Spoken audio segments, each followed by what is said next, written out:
Media গসিপে আপনাদের স্বাগতম। নিত্য নতুন খবরাখবর পেতে আমাদের চ্যানেলটি এখনই সাবস্ক্রাইব করুন, সাথে বেল আইকনটি ক্লিক করতেও ভুলবেন না।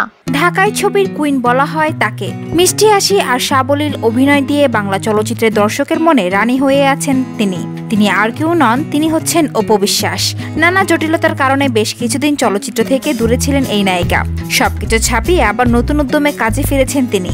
বিজ্ঞাপন ও নতুন ছবি নিয়ে বেশ ব্যস্ত সময় কাটছে অপু বিশ্বাসের। এরই মাঝে অপু ভক্তদের জন্য সুখবর এলো। রাজনীতি চলচ্চিত্র দিয়ে শ্রেষ্ঠ অভিনেত্রী পুরস্কার জমা হয়েছে তার ঝুলিতে। শুক্রবার বাংলাদেশ চলচ্চিত্র সাংবাদিক সমিতি বাদশাহের সুবর্ণ জয়ন্তী ছিল, আর এই সুবর্ণ জয়ন্তীকে ঘিরে আয়োজন করা হয়েছে অনুষ্ঠানের। সংগঠনটির 50 বছর পূর্তি উপলক্ষে বিগত 5 বছরের পুরস্কার প্রদান করা হয়েছে।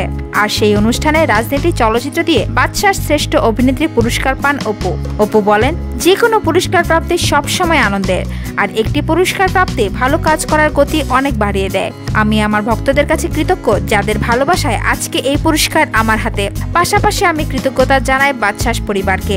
সুপ্রিয় দর্শক, নিত্য নতুন খবরাখবর পেতে চোখ রাখুন আমাদের চ্যানেলে। সাথে সাথে আমাদের চ্যানেলটি সাবস্ক্রাইব করুন এবং বেল বাটনটি ক্লিক করতেও ভুলবেন না। ধন্যবাদ।